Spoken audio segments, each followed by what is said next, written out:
Okay, this last thing I have to say, because I thought of Blair White, and I'm not going to put her picture up there because, and yes, I did say her. I have to. I'm drunk. I was drunk in the last one. I have to. I can't. I'm not going to recant what I said exactly. I'm going to offer an alternative. Uh, I do, I'm almost to the point where I just kind of want to scrub the last video. I think I might. If I do, please don't blame me. If you find that the last video that I did was scrubbed, it's because of Blair White. I had to think about, um, can I justify my take on this? And it's like I have found. I cannot. I think I went a bit far. I'm gonna leave the actual. I'm gonna. You know what? I'm gonna leave it up. I'm gonna leave the last video up as a stain on my own reputation. Fine. Okay. I'm sorry. I'm sorry, people who have chosen the path of transsexualism, of anti-realism, all that. I apologize. I did not mean to attack you and say that you are invalid. That your paradigm is unjustifiable. It is not unjustifiable. It just isn't mine. That doesn't make it wrong. It just makes it not mine. I'm sorry. I'm drunk. I didn't think about what I was saying. I was impassioned and I was thinking about, I'm standing my ground. This is my fucking thing.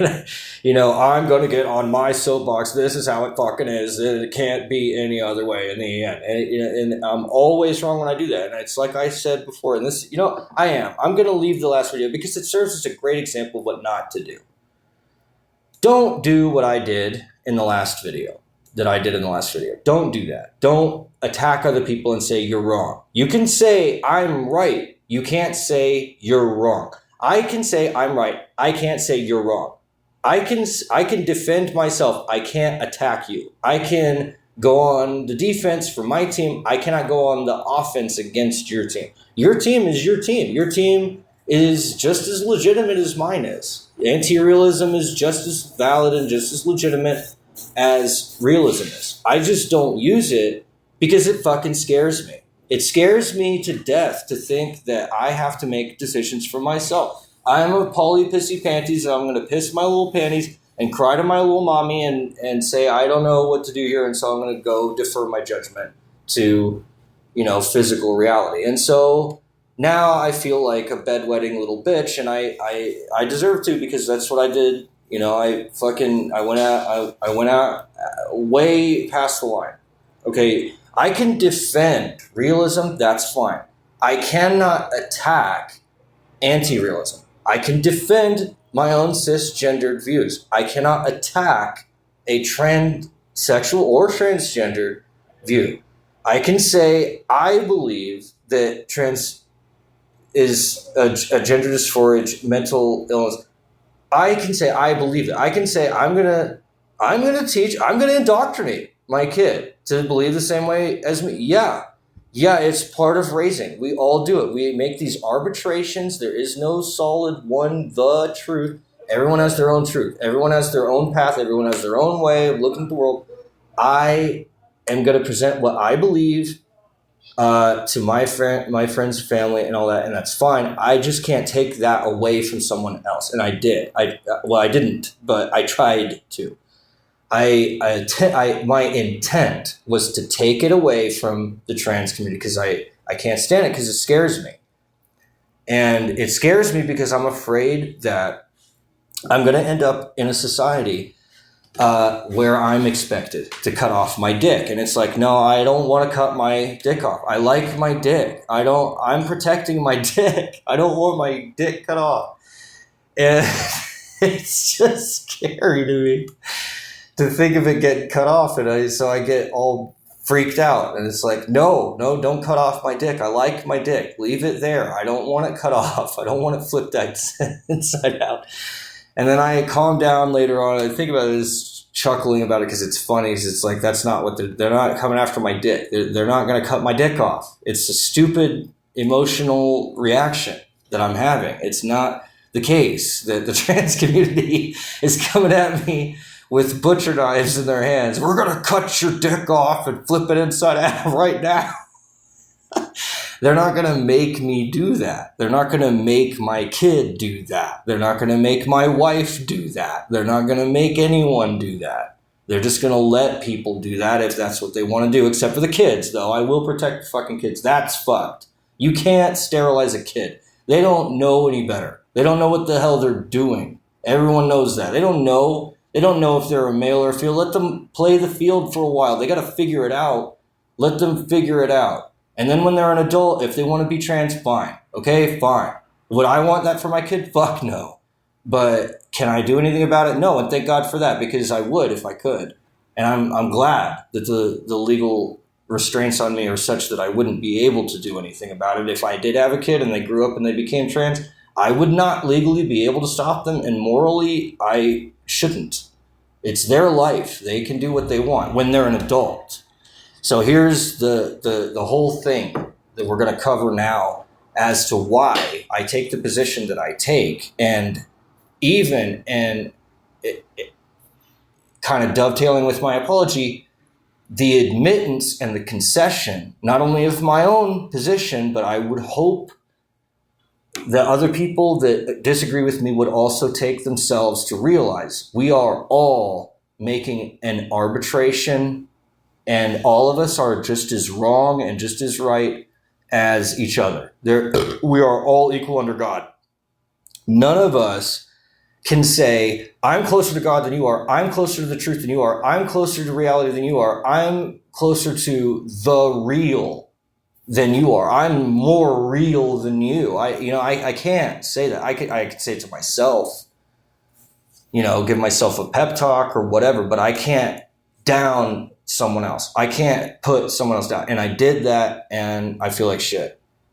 And no, I didn't tarnish George Carlin. George Carlin's George Carlin. He said what he said, and I paraphrased what he said, and then that was it. So I didn't throw any egg on George Carlin's face. The rest of it was all me. It's all my shit. George Carlin said whatever George Carlin said. I said whatever I said. Doesn't matter there. So, there's two different people. We have two viewpoints that are totally different from each other. We might agree on some things, but we're going to disagree on some other things, just like everybody else. We're all equal under God. We're all distinct, unique individuals, and we all have our own viewpoints. So the only thing that I can really morally say is that we should all be allowed to have our own viewpoints. And to me, that means protecting kids, so they don't have that foisted on them. And I think most people would agree with that. But what is a kid? And that goes back to what I was talking about with Chris Hansen, this 15-year-old decoy that he uses, right? So what is a kid? So most people define a kid as being someone that has an age that is below 18. Why 18? Because that's the rate. The infant mortality rate drops to essentially zero at 18. At 16, it's basically gone, but it's not zero. It's still significant. And like I said, at 15, it gets even more significant. At 14, it's really significant. At 13, it's so significant that you really should not even go there. Because while you might be capable of having a period, your hips are so fucking narrow that you can't give birth unless it's through a C-section. They have to physically, surgically remove the baby from your womb as if it were a tumor. So obviously that's not the age that you should be consenting to having sex if you have to physically remove a baby from your womb like it's a tumor, or else it will kill you. It becomes a lethal problem. Why do our bodies do that? Because evolution is blind and arbitrary, just like the rest of us. Evolution is just as arbitrary and random, and it uses random chance just like the fucking rest of us. Even evolution doesn't speak for itself. It just like the rest of us uses arbitration. Why do males have nipples? Why, all of this, why is it that, we think that cats are carnivores, but they love eating bread and grass and, stuff like that? Why? And milk and cheese and things. Because they're not carnivores. They're going to eat like everything else here. It's going to consume anything it can. If it can't consume it, that's the only thing it won't consume. And it's just going to go about its business like that. These distinctions, these labels that we put on, whether it's dietary, whether it's sexual or not sexual, sorry, gender oriented, sexually oriented, as far as like attraction, all that stuff is arbitrary. All of it is arbitrary. So the anti-realists have that point. They probably have it better than the realists do. There is an arbitration that we have to use to justify our position, no matter what position we take. The anti-realists have to disregard physical reality, and the problem with that is that if we all did that, we would all die. But that's a deontological viewpoint, which is couched within the assumption and the presupposition of realism. Doesn't take into account what our souls do, despite our bodies. Maybe it's the case that, while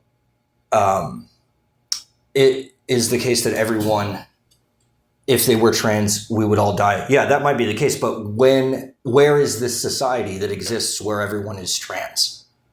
How would that even fucking happen? Well, obviously, the only way it would happen is if people were forced into it. And if we have a society in which we're being forced into being transgendered, that's not even their movement. So it doesn't actually correlate. It doesn't actually speak for their view. It's a weird image that I created in my silly little head partly because I'm drunk, partly because a lot of shit happened in my personal life and I don't really want to deal with it. So I'm fucking unloading because I have my own emotional shit. Now, my movement, calming down, coming back to reality here. Okay, hold on. Oh, sorry. First of all, I have to cover the trans thing because I did trample all over that. So I'm not going to redact what I said. I do believe personally that it is a disease, but because I'm trying to create this movement, I'm going to try to use this exercise. I'm going to try to use this experience. I'm not going to cover this up. I'm not going to delete it. It is what it is. I said what I said. I'm going to try to deal with it and move forward, because I think it's a false expectation that we have that when people say something in public that we are like, oh, and that's it, and that's it, and that's it, and just hammer them fucking forever.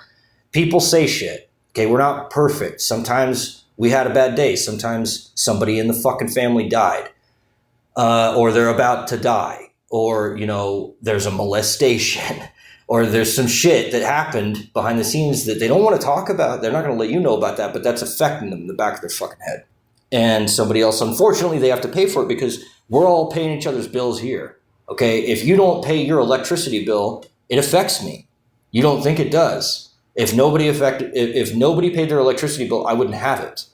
If nobody paid their rent, I wouldn't be here. I'd be on the fucking street. Because it doesn't matter if I pay my rent, if no one else in here pays their rent, because I live in an apartment complex. If nobody else here paid their rent, we wouldn't be here. I mean, I don't even know what the fuck would happen if no one here paid their rent except me. But the landlord's not going to be able to keep the roof over our heads because they can't pay their mortgage off that because no one else is paying the bills. I'm working off you. I'm living off you. I'm just like a fetus in the fucking womb over here. I'm just as dependent on you as you are on me. And that's one of the reasons that I say we're all equal under God. That much I can keep. You see, I don't have to retract that. I don't have to retract statements like that. And that's where I need to stay. And I know that, but sometimes I deviate. And I apologize. I did deviate. That is not what I should have done. And I think that most people, most of the time, are mostly going to understand that. They're going to see that the way that is. So it's not that big a deal as far as the consequence to other people, but it is a big deal for principle. Out of principle, I have to elicit an apology. I have to, because I was in the wrong. I did transgress. I did attack. Now, to play the devil's advocate, do the anti-realists have their view? Yes. And it's a vestigial phrase if I just say that, so I'm going to demonstrate that I understand their argument is legit by attempting to present that through a steel man. And this is the perfect route that should be taken in any clash, is you have to give your opponent equal validity to your own, because you're expecting them to do the same for you. Otherwise, there's no debate. There's no rules. There's just mudslinging and crap. And we don't need to go back to the trees like the chimpanzees and throwing feces at each other to solve our problems. We can do better than that. I can do better than that. So I'm going to try to steel man the argument on the opposite end, because if I can't even do that, then I don't have a position. I have a rant. I have a problem, but I don't have a solution. I don't have a position. My legitimation, the thing that makes my position legitimate is that I can steel man my opposition's argument without, when I render their argument back to them, they accept it and they say, that's my argument. I didn't do that in the last video. I am going to do that here. I have to do that, because if I don't do that, then I can't engage and interact with them consensually, because the only way you can consent is if you're an equal. If you're not an equal, you can't consent, because otherwise it's coercion, right? So, and by I don't mean precisely equal. I just mean equal enough that we can have some common ground, some middle ground. That's the middling of the middle ground, is the equality. So the more equality we have, the more middling we have, the vaster the middle ground is. The less that we have, which is in the last video, there was none, then we don't have any, and then we can't debate, and we have to just go to arms, and that's not the solution. That's a problem. War is a problem, not a solution. Conflict is a problem, not a solution. So I have to remember that. I have to check myself. Okay, now let me see if I can steel man the opposition. So from the transsexual viewpoint, from the anti-realist viewpoint, like I said about race, I have to concede that my body is not the end-all be-all of who I am. Just because I'm physically attractive doesn't make me a good person. Just because I have brown hair doesn't make me lesser or greater than someone who has black or blonde hair. Not everything revolves around my objective form. So I can't say that it's just so self-evidently obvious, because not everything is physical. Not every part of my identity can be physical. Some of the parts of my identity have to transcend empirical physical form. It just is the case. Now, as far as steel manning the opposition, because that wasn't even that. That's just needed to be stated as a fact in general. That's not even the opposition yet. Now we're getting to the opposition. Okay, now I'm going to try to steel man the opposition. So I believe, if I can render this right, they believe that, you know what, it's my life. I own myself. I know me better than you do. I know me better than anyone else ever could. I'm the only person here who knows who I am to the depths of my being. I am the only one who has access to the totality of myself. Given that, if I form an image of myself, which I must because I'm aware of myself, so my awareness is an image of myself, and the awareness is an equality between my image of myself and my actual self. And then we have to talk about what is real, what is actual. And to an anti-realist, what is real and actual is, as far as I can tell, is a rendering of logical validity and relativity, maybe even subjectivity, but certainly not objectivity. So when an anti-realist says X is true, they are measuring the truthfulness of X not on objective reality, but on relativity, which means logical validity, or subjectivity, which would mean, myself, my subjective experience of being me. And that's what they mean when they say my truth, your truth, his truth, her truth. And what they're getting at is I can only stand in my own shoes. I cannot stand in your shoes. I only know the way the world looks to me where I'm standing. Now, I can try to walk closer to where you are, but I can never be so close to you as to be you. Because of that, I am only able, and this is their position, I don't believe this, but this is what they believe. I am only able to access what I believe.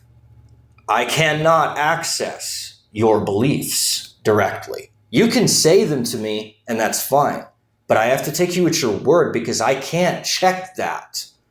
I don't have access to that. I can't check your soul against mine or against God's or against whatever. I can't check it. I just have to take you at your word. If you tell me you're a chick, I don't have anything else to check to see if you are or not. I have to just accept that that's who you are because that's who you say you are. And if I don't go off of that and I tell you who you are, then I'm trying to own you. I'm trying to make you an extension of me by supplanting your view with mine. And I say, I look at it like this. I see you this way. Therefore, you must be this way. And that's wrong because that's not necessarily true. I could look at you and I could see a bitch, but maybe you're a fucking badass and I just don't want to admit it because I'm jealous or whatever it is. I don't know who you are. And likewise, you don't know who I am. So if you were to reverse it and go back to and say it to me, well, no, Mike, you're the bitch or you're stupid or whatever. That kind of an insult, that kind of a compression, of a truncation, of a reduction, an artificial crushing of who I actually am into a tiny singularity that you refer to as bitch or faggot or whatever it is obviously inaccurate. Because if I were that simple, you wouldn't have a problem with me. You wouldn't even have to say it. It would be self-evident. But obviously it isn't because you feel the need to tell me this. So therefore, it isn't self-evident, and you know that. You're just not willing to acknowledge that your viewpoint isn't the same as everyone else's because that scares you. Because relativistically speaking, if you're the odd one out in the group, you're going to die because no one's going to take care of you. You don't really serve a purpose. Even if you could survive, you'll be surviving on your own, an outcast away from everyone else. And so I think that would be how they would view me. Right? That's what I would say to myself if I took their position.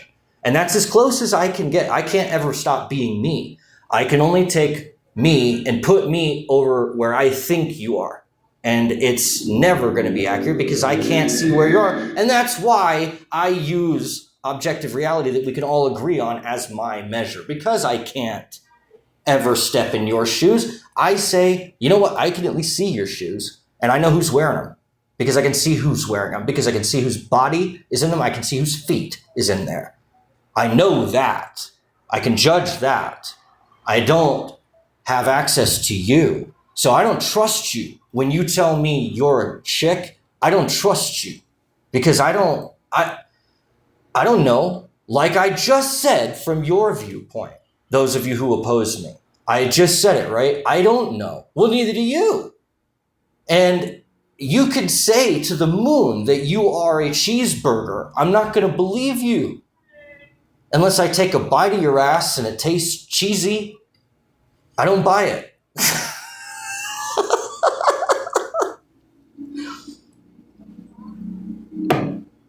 Okay? So that's why I choose what I choose. The problems that I see with anti-realism is the fact that you can't make it objective, and I like the objective because it doesn't change based off my feelings, which, as you've noticed, change quite a lot.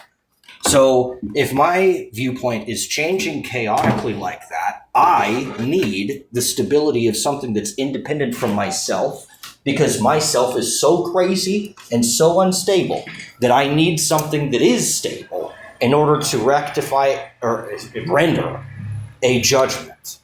Okay, and like I said, that's me. That's not everybody. And I lose track of that and I forget that.